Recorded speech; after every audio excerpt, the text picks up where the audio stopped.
Olá pessoal, estamos iniciando mais um Nostalgia na TV. Roda a vinheta, Chico. Espaço. Vigilante.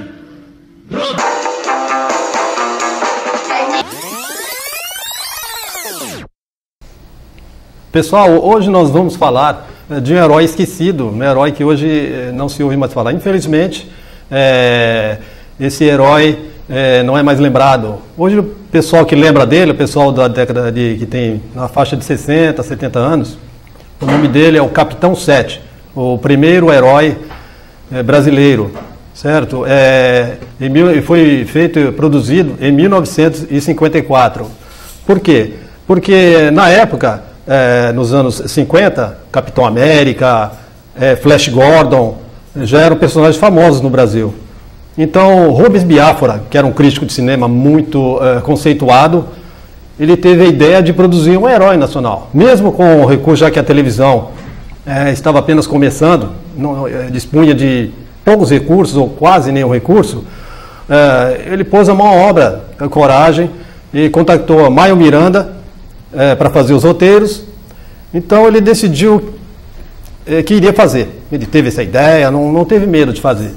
Então ele chegou a determinado dia, junto com a Maio Miranda, e falou: nós vamos fazer esse herói. E agora a gente precisamos saber quem vai ser essa pessoa.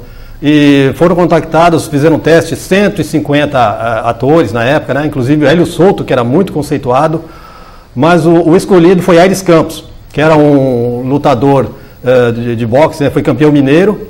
Ele veio em São Paulo, na realidade ele tinha estudado odontologia, e descobriram que ele sabia cantar, certo? Só que estava meio sem espaço e ele estava fazendo um teste para Vera Cruz. Quando foi o Júlio, que era também um diretor de cinema, chamou e ele aceitou. E dentre esses 150 ele foi escolhido para fazer o herói. E ele incorporou, ele participou da produção e foi cerca de 500 episódios produzidos. No começo, gente, era feito ao vivo, era em teleteatro. Então tem muitas curiosidades, porque através do presidente do fã-clube, Jorge Carneiro, ele me apresentou o Capitão 7. Então eu tive lá no bairro onde ele mora, que é o bairro do Brooklyn, em São Paulo, e ele comentou comigo que tinha muita saudade, ele era muito carismático, bem fanfarrão, pessoa muito alegre. E ele comentou dos tempos dele, de herói, e ele comentou comigo que havia muita coisa, muita curiosidade que podia ser contado sobre a filmagem. Como era ao vivo, eu vou contar algumas coisas para vocês que ele passou para mim. Primeiro, ele falou que como era ao vivo, ele saía sempre com hematoma, costela quebrada, o que era talvez muito natural na época. Mas a questão é que ele colocou muitas vezes a vida dele em risco, até para interpretar o herói. Ele incorporou o herói. Ele era o Capitão 7 de verdade, entendeu? Ele mesmo que desenhou a roupa dele, ele mesmo produzia cenários. E o que aconteceu? Ele ficava vários dias sem poder filmar, porque vivia se quebrando todo. Porque era ao vivo, era em teleteatro, não havia videotape nem nada, então tinha que ser na hora. Ele falou que teve uma vez que ele deu um soco no vilão, o vilão bateu na parede, que era de papelão, não tinha como camuflar. Arrebentou a parede. De outra vez, ele falou que quase morreu porque foi colocado uma jiboia. A Idalina de Oliveira, que era a namorada dele no seriado, ela vivia em perigo. Então eles amarraram ela, isso é um cenário no próprio estúdio, né, e colocaram uma cobra, uma jiboia, que é para aterrorizar ela e tudo mais. Então gente, o Capitão 7 foi salvá-la. Então ele lutando com a jiboia ao vivo, e eu acho que o contra-regra lá, o cara que ficava responsável por alimentar a cobra, ele não alimentou a cobra, então ela estava morrendo de fome. Então ela atacou o Capitão 7, de verdade, né? Ele lutando com ela, já que ele era bem preparado, era um atleta, ele conseguiu segurar a cobra, mas ela enrolou nele, estava apertando de verdade, ele já estava sem ar, estava passando mal. O que aconteceu? Entrou o pessoal que estava na hora filmando, o pessoal tudo alegre, o diretor, pô, vai, que maravilha, tá excelente, tá maravilhoso. E ele já morrendo, já estava azul já. Entendeu? Com muito custo ele conseguiu num golpe lá tirar a cobra. Perdão.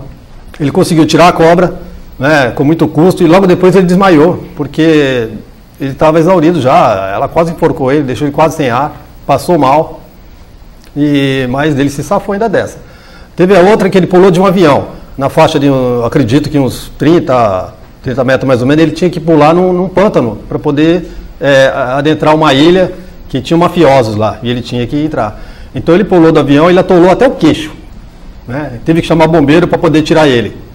E de outra feita, que foi pior ainda, ele estava na linha do trem, eles amarraram ele nos trilhos do trem. O que aconteceu? Tinha o tempo de ele desamarrar e sair fora, então era tudo cronometrado. Só que o trem saiu e o cara, mais uma vez, contra a regra, amarrou ele com muita força. E ele não conseguia sair. O que ele fez? Ele conseguiu arrebentar a corda, arrebentou os pulsos e o trem passou, foi questão de fração de segundos.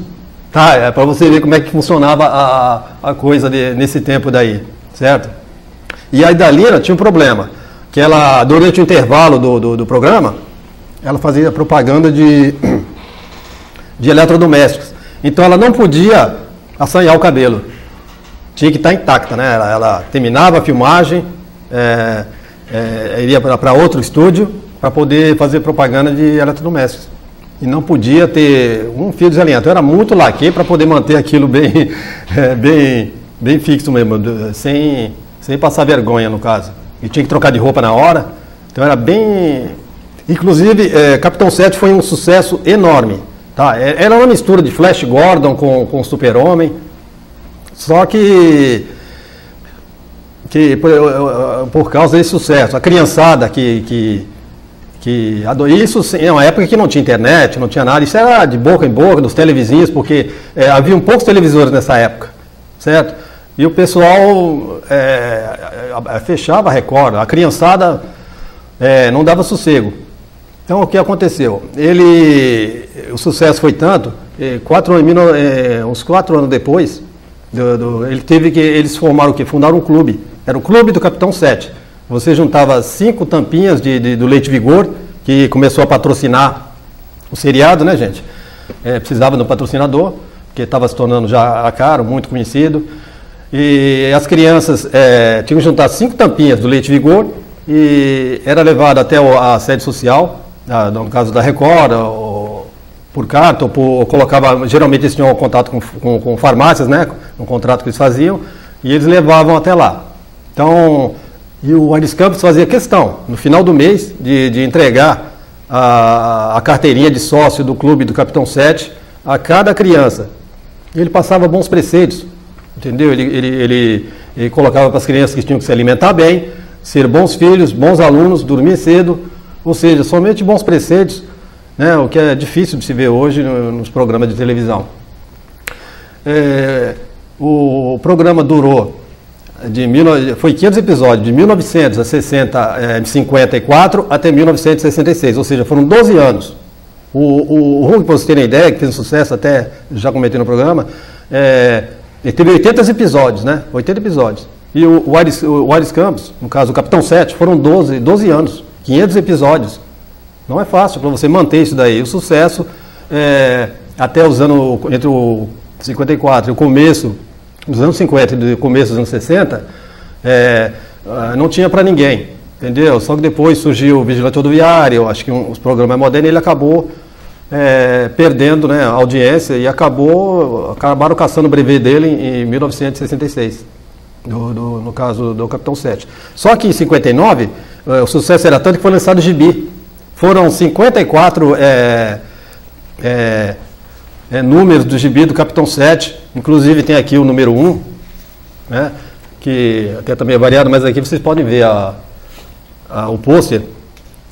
Ele vendeu que nem água, então chegou até o número 54 e batia de frente com qualquer gibi de qualquer herói americano, somente Super-Homem, Flash Gordon, né, o Capitão América, que fazia muito sucesso, e o Capitão 7 conseguiu bater de frente com eles.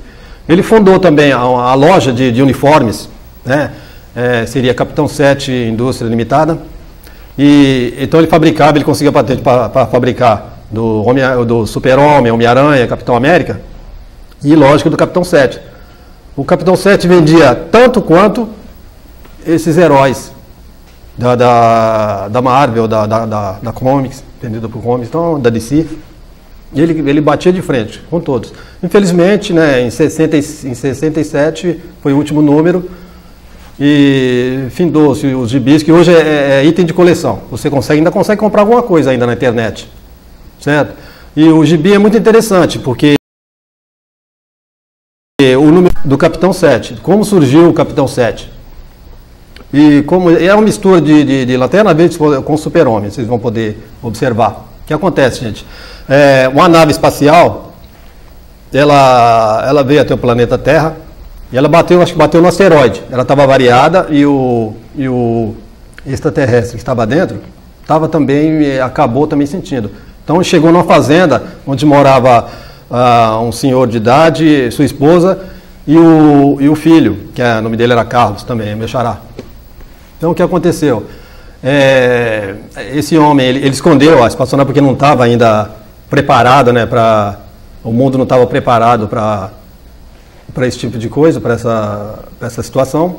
Então ele escondeu a espaçonave e começou a cuidar do alienígena.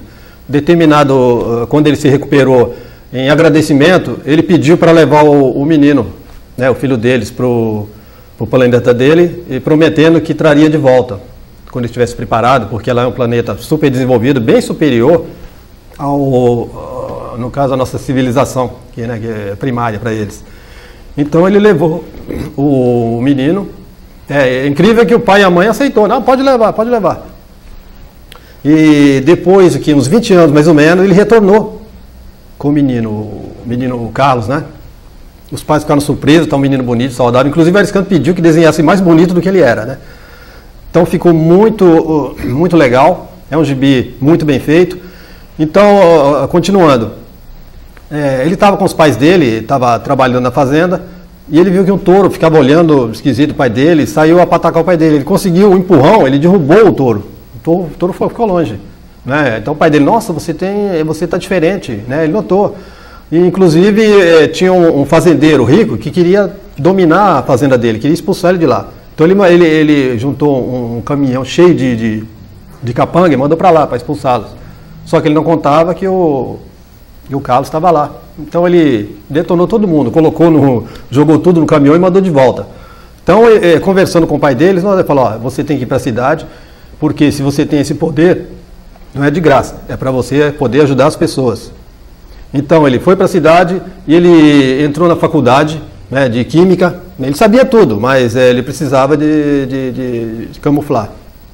E ele começou a namorar a Idalina, né, que é uma moça da faculdade também, e por incrível que pareça, o pai dela era da Interpol. Acho que estava na moda, né? Isso daí, então, bem interessante. Então, ele se fazia de bobo, de medroso, de covarde, né? Que causou várias situações. Só que depois, inclusive a Idalina ficava nervosa, brava com ele. Só que depois, na metade, no 19, no 20, gibi número 20, ele levou ela para o planeta, que era o 7º planeta, acho que ficava entre Plutão e Saturno, alguma coisa assim, e cheio de nuvem, que ninguém via esse planeta. Então o Capitão 7 se revelou e levou ela até esse planeta. Né? Então ela voltou também com poderes também. Então é um herói que até hoje o pessoal é muito procurado, esse gibi, gente. Então, muito interessante. Então os dois lutavam juntos contra os vilões da época, né, que era o Caveira, que era o principal inimigo do Capitão 7. E a gente espera hoje que com esse negócio de nacionalismo, principalmente exacerbado, a gente podia voltar isso para coisa boa, ou seja, um herói genuinamente brasileiro, foi feito por nós e está aí esquecido, e a gente está precisando de bons exemplos. E o Capitão 7 seria um bom exemplo, gente. A gente torce para que alguém acenda essa luz e recupere essa história que está se perdendo. Esse herói hoje esquecido, mas que é muito importante, inclusive, porque se você vê o gibi, você vê a gíria da época, o modo de se vestir da época, né, os problemas da época.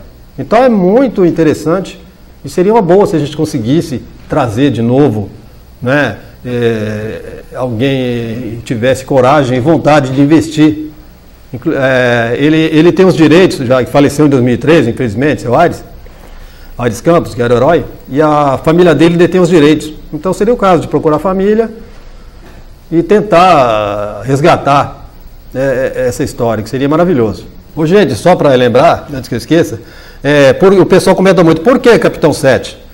É porque a 7 era o canal que patrocinava o programa, que produzia o programa. Era o canal 7 Record de São Paulo. Então, por isso, ficou o Capitão 7. Tá? Vai dirimir essa dúvida, o pessoal pergunta muito. Tá ok? Então, um abraço, gente. Fiquem com Deus. Espero que vocês tenham gostado. E espere o próximo programa que vocês vão gostar, tá?